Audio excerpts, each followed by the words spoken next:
The way how Apple made their first dollar in sales and the way how they earned their first $1 million in sales was the same exact way. I hope this rings the bell, right? This gives you an idea that if you cannot make your first dollar in your business, could be a startup, could be a service business, could be something physical, it's a simple indication that you lack sales skills. There's only two things that could be wrong when you start a company and things are not going smoothly. First of all, of course, the product or service sucks. It's not something that people need or doesn't really solve the problem better than everything else that exists. Or second, you lack sales skills, right? That's what I said. If you can't make a single dollar from your product, if you can't convince people to give you $1 for whatever you're exchanging for the $1, well, you cannot make $1 million. And this is how simple it is. This is why I brought you the example of how Apple made their first dollar sale. They use the same sales channel, sales funnels to make $1 million. The first $1 million and the first $1 were earned through the same exact sales channel. It was not some crazy marketing advertisement campaign. It was not crazy tech. It was not hiring BCG, Boston Consulting Group, or any of this advisory, McKinsey, to help them to build sales funnels and strategy. No, the same way how you earn your first dollar, it's a repeatable process to $1 million. The only thing that changes is the scale. You're no longer selling your product or service to Peter, Jim, and Tom. You're selling it to the corporation A, B, and C. The volume and the sales skills is what gets you from point A to point B, and you cannot skip a single step. Just think about it. If you cannot get a single dollar, how you can actually make $1 million? How your business could sell a product or service equivalent to $1 million when you cannot move a needle to get at least $1 worth of revenue? You cannot. This is why negotiations, this is why sales skills, this is why you will see companies having the top engineers building some of these new tech startups. You have experts in marketing. But when the sales are not moving, they're willing to give out equity to the salesperson. Someone shows up, becomes co-founder immediately, top sales AP, right? Shows up everywhere, know how to present the product, know how to get clients, right? You give them budget, you give them everything. Sales skills, I would argue that today are the most important skill. It's no longer coding or engineering. It's no longer product or design.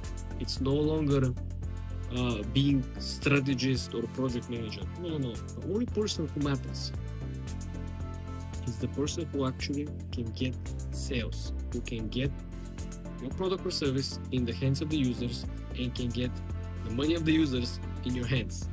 This is the person that you need. Because you will find every single day. I was watching a statistic yesterday from Bloomberg. In December, there were submitted 70,000 new apps in December alone, last month. And I was also looking that less than 0.5% of these 70,000 apps are earned around at or above $100. Do you understand the difference? This is telling you, and I hope you understand and rings the bell, that anyone can build any app, website, service. Anyone can start any business, offline and online. Anyone can use the AI tools at least to be able to build something that is working. Anyone can run verification, build and attach Stripe accounts.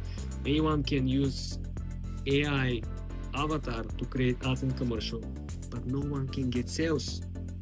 No one, regardless. Even OpenAI, even big companies, Anthropic, Claude, they cannot sell their product. That's why they pay influencers to plug their product into the videos, right? If the product was so good, back in the days, people were saying, why you don't see commercials for Porsche? Why you don't see commercials for Lamborghini or for Mercedes, right? Because people said the product is so good, it doesn't need to be advertised. People know about it, people want it. Well, it's no longer the case because there is a huge saturation everywhere, especially in technology where the barrier to entry is non-existing. Like I said, people quitting their accounting job and building like a small payment processing app for like a tips or something, and they're uploading it on Apple Store and they're charging people. They try to charge people, of course. Like I said, building is one thing, selling is a completely different thing. So if you're planning to build an app, if you're planning to start a business, if you're applying to create a startup. Sure, you need an engineer, regardless of what you know about building AI. Because I built plenty of apps, I built also extensions, and I'm not an engineer, and I had pretty hard time figuring out learning. It's a very steep learning curve. So first of all, you need an engineer, someone in-house, co-founder, who can actually inspect all the code, fix all the bugs and mistakes, and make sure everything works smoothly.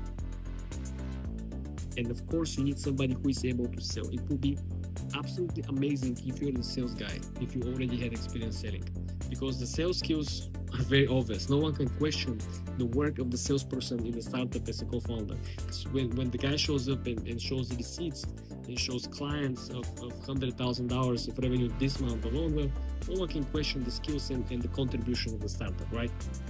This is why you need these key figures. You need a salesperson, you need an engineer, and definitely if you have a marketing guy, it will be good, right? Because marketing is very important. Marketing takes a lot of time and takes curation. So the person who is in charge of marketing should be online all the time, should be aware of what is trending, what is working, what isn't working, and what new tools other marketers are using. Right? Because the plethora of different AI avatar apps, but because you have a marketing expert in your team, co-founder, he knows that this one works and this one doesn't. He knows that this one gives you more credits and this one doesn't. He knows that this one actually have glitches and it cannot produce text and there's always misspells in text, while this one actually gives you crisp, clean, and accurate description inside the actual view, right? So this is why it is very hard to start a business alone. It is very hard to be in charge of everything, of building, promoting, of inspecting, of negotiating with the influencers, with creating budgets, right? Creating marketing campaign. It's very hard when you're the one who has to do all the job, and you're the one who has to inspect your own job, right? And you're the one who has to make sure that everything is uploaded and everything works. You have to keep checking the systems, is everything operating accordingly. And it's also double the competition and the hardness and the challenges when you're not a coder. This is not your by training.